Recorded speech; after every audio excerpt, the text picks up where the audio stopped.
అనేక సంవత్సరాలుగా అనేక రాజకీయ పార్టీలు వాళ్ళ పార్టీ ప్రోగ్రామ్స్ చేసుకోవడం జరిగింది. గతంలో మేము కూడా అధికారంలో ఉన్నప్పుడు వైఎస్ఆర్ కాంగ్రెస్ పార్టీ అనేక కార్యక్రమాలను చేపట్టడం జరిగింది.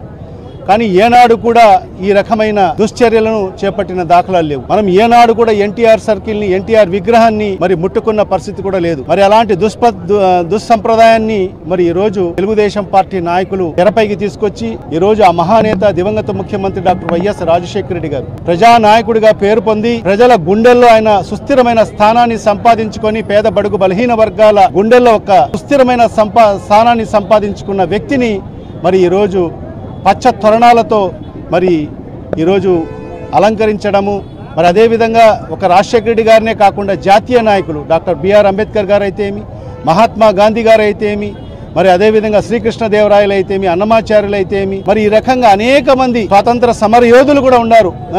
అలాంటి నాయకుల్ని కూడా వదలకోకుండా వాళ్ళ విగ్రహాలు కూడా కనిపించుకోకుండా మరి పచ్చ తొరణాలు మరి కట్టే సంస్కృతి మరి ఈరోజు కడప నగరంలో ఈరోజు తెలుగుదేశం పార్టీ నాయకులు తెరపైకి తీసుకురావడం జరిగింది.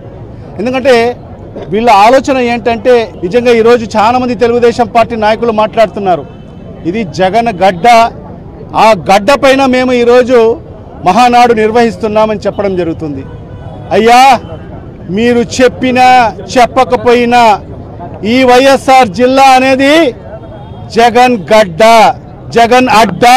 మీరు ఈరోజు ప్రజల ఓట్లతో గెలిచిన పరిస్థితి లేదు, మీరు కేవలం ఈవీఎం మిషన్లతో గెలిచిన పరిస్థితే. మీరు ఈరోజు సంకలు గుద్దుకుంటున్నారు. జగన్ గడ్డ, జగన్ అడ్డాలో మేము 6 స్థానాలు గెలిచామని చెప్పి మీరు సంకలు గుద్దుకుంటున్నారు. మీరు అది మీ గెలుపు కాదు, అది మీ గెలుపు కాదు. ప్రజలు మీకు ఓటు వేయలేదు. మీరు కేవలం ఆ ఈవీ మిషన్లను ట్యాంపరింగ్ చేసి ఈరోజు మీరు అధికారంలోకి వచ్చిన పరిస్థితి మీ రాష్ట్ర ప్రజలకందరికీ కూడా తెలుసు. దానికి తోడు మళ్ళీ ఇంకొకటి కడపగడ్డలో జరిపినాం.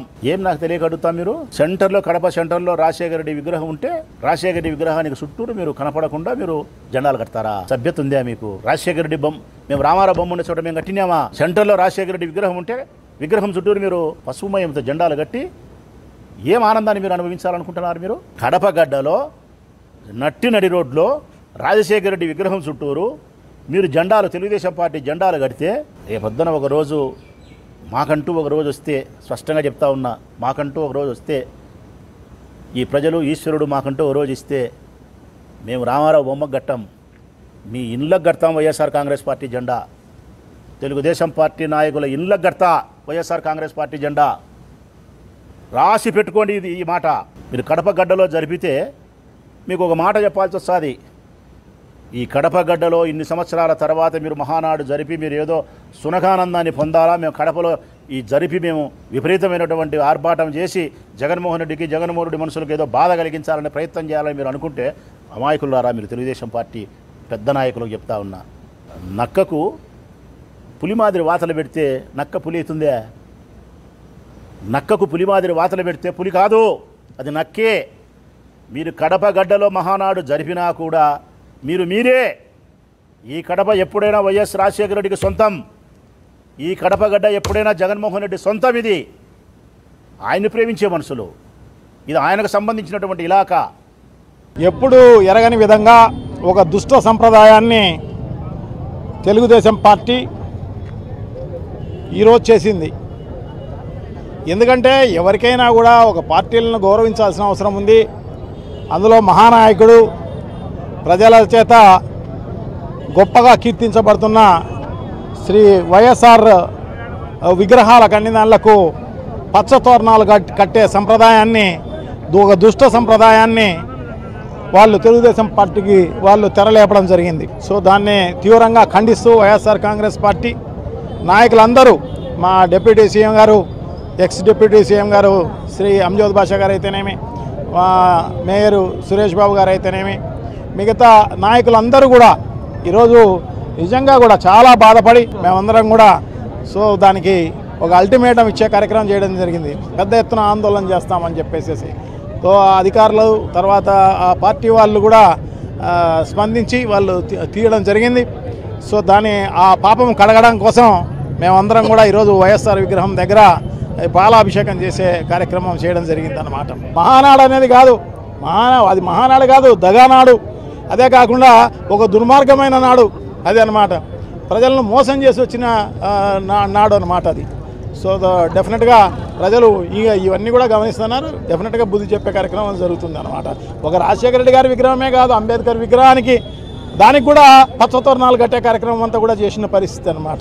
అశోక చక్రానికి దానికి కూడా కట్టే, దానికి మహాత్మా గాంధీకి, అన్నమయ్య విగ్రహానికి, ప్రకాశం పంతుల విగ్రహానికి, శ్రీకృష్ణదేవరాయల విగ్రహానికి ఎవరిని వదలలే అన్నమాట.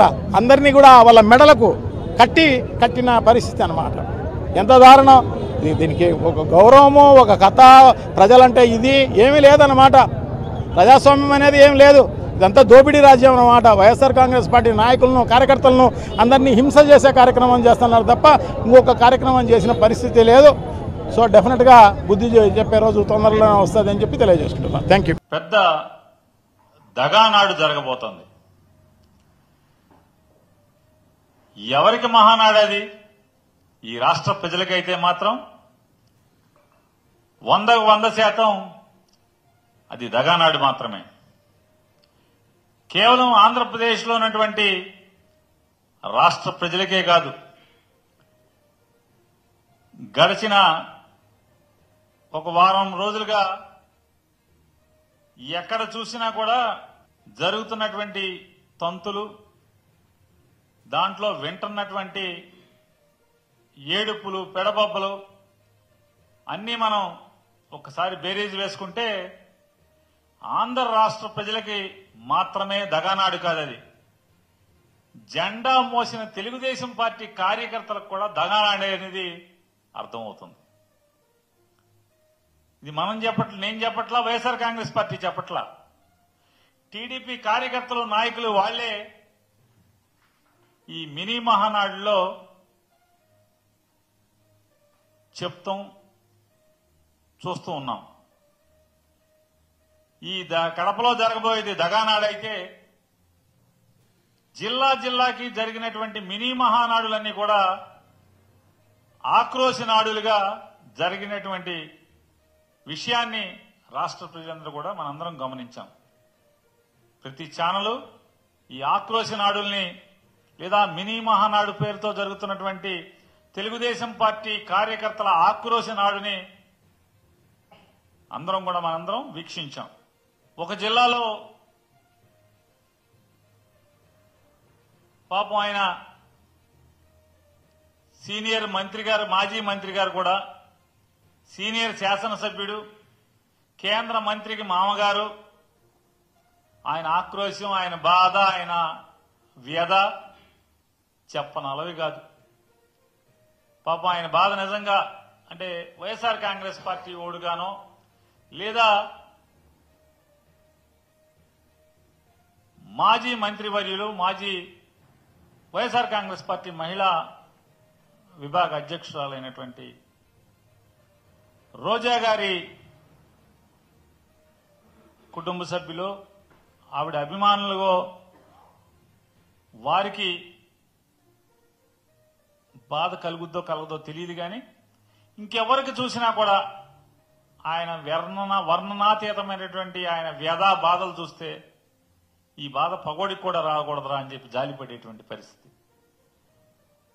అంటే ఒక అధికార పార్టీలో ఈ మినీ మహానాడులో, అదే ఈ ఆక్రోశ నాడులు, కార్యకర్తల ఆక్రోశ నాడుల్లో జరిగినటువంటి ఆ మీటింగ్లో ఒక్కటంటే ఒక్క చోట కూడా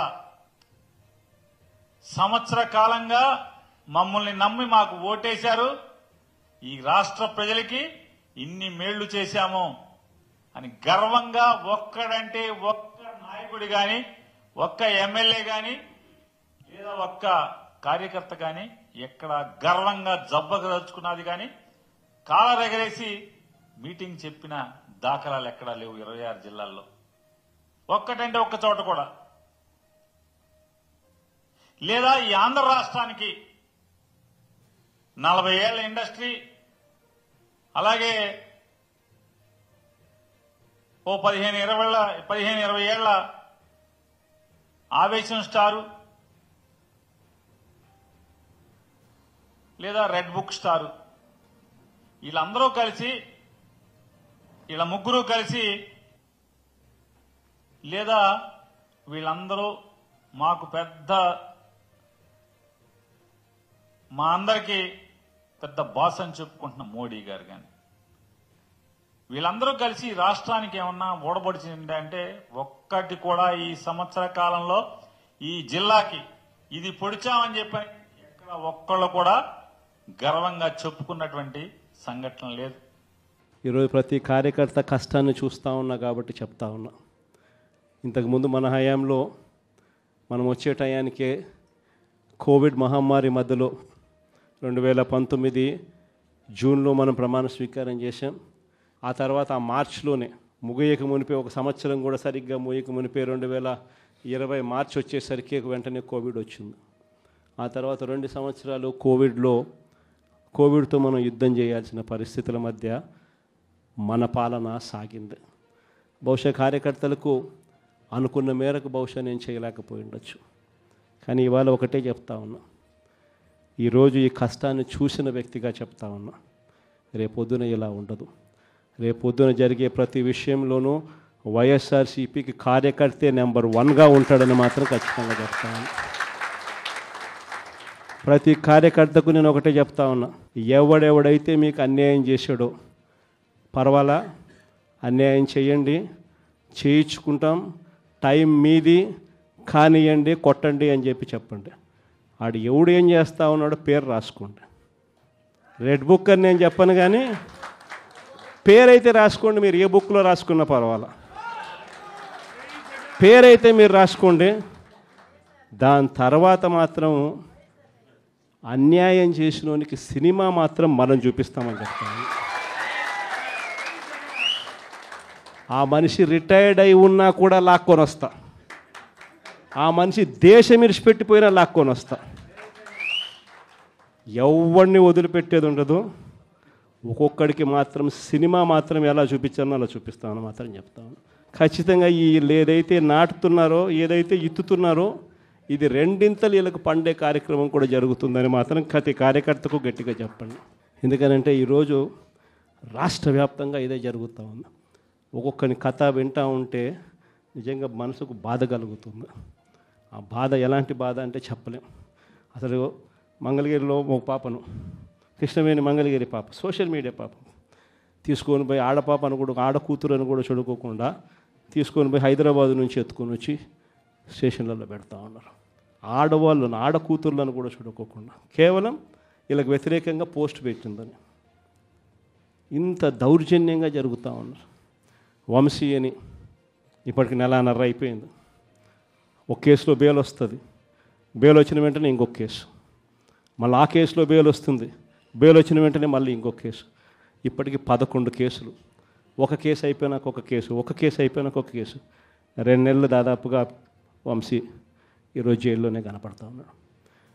ఇంకొక దళితుడు ఎక్స్-ఎంపీ నందిగాం సురేష్ పాపం 1.5 రోజులు పాపం జైల్లో పెట్టారు. బెయిల్ రాకుండా అడ్డుకుంటూ జైల్లో పెట్టారు. మళ్ళా చివరకు కోర్టుల ద్వారా ఎంతో కష్టపడితే బెయిల్ వచ్చింది. వచ్చిన తర్వాత మళ్ళా 3 నెలలు 4 నెలలు తిరగకపోతే మళ్ళీ ఈరోజు నిన్న మళ్ళా కేసు. వాళ్ళ ఇంటి దగ్గరికి ఒక వ్యక్తి వచ్చి దళితుడని కూడా చూడుకోకుండా ఆ మనిషిని ఈయనే తిడతాడు. ఎందుకు నన్ను తిడుతున్నావు అని చెప్పి ఈయన ప్రశ్నిస్తే ఈయన మీద కేసు పెట్టి జైల్లో పెడతా ఉన్న పరిస్థితి మొట్టమొదటిసారిగా ఇప్పుడు చూస్తూ ఉన్నాం. అది ఈరోజు ఇంత దారుణంగా ఈరోజు జరుగుతూ ఉంది. ఇలాంటి పాలన చూసిన తర్వాత చెప్తా ఉన్నా, ఆ బాధలో నుంచి చెప్తా ఉన్నా, ఏదైతే మీరు ఎత్తుతూ ఉన్నారో తప్పుడు సాంప్రదాయాన్ని నాటుతూ ఉన్నారు, తప్పుడు సాంప్రదాయాన్ని మీరు చాటుతూ ఉన్నారు. ఈ సాంప్రదాయం ఒక వృక్షం అవుతుంది. మీరు ఏదైతే ఇచ్చారో అది 2 ఇంతలు వెనక్కి తిరిగి మిమ్మల్ని తన్నే పరిస్థితిలోకి ఈ వ్యవస్థ తయారవుతుంది. ఇలాంటి పరిస్థితుల మధ్య ఈరోజు మనం అంతా కూడా ఏకమై ఒకటి చెప్తా ఉన్నాం, రాబోయే రోజుల్లో గట్టిగా పోరాటం చేద్దాం. సంవత్సరం అయిపోయింది కళ్ళు మూసుకొని కళ్ళు తెరిచేసరికి. ఇక కళ్ళు మూసుకొని కళ్ళు తెరిచేసరికి మరో 3 సంవత్సరాలు కూడా అయిపోతే దాని తర్వాత మాత్రం వచ్చేది మన ప్రభుత్వమే. మంచి రోజులు ఖచ్చితంగా మనకే వస్తాయి. ఒక చీకటి అయిపోయిన తర్వాత ఒక పగలు రాక తప్పదు అన్నది ప్రతి ఒక్కరూ గుర్తుపెట్టుకోమని ఈ సందర్భంగా కోరుతాను. రాజశేఖర్ రెడ్డి గారు అయితే ముఖ్యమంత్రిగా ఉన్నప్పుడు లేనప్పుడు కూడా ఎంతో హుందాగా ఆయన మీద ఏదైనా ఆరోపణలు వస్తే మీకు కావాల్సిన ఎంక్వైరీ వేసుకోండి. Even on the floor of the house I remember నాన్నగారు ఇది చెప్పారు, రాజశేఖర్ రెడ్డి గారు అన్నారు, మీకు కావాల్సిన ఎంక్వైరీ మీరు వేసుకోండి, సిబిఐ ఎంక్వైరీ వేసుకుంటే వేసుకోండి, నా తప్పు ఉంటే నన్ను ఉరి తీయండి అని కూడా అన్నాడు రాజశేఖర్ రెడ్డి గారు.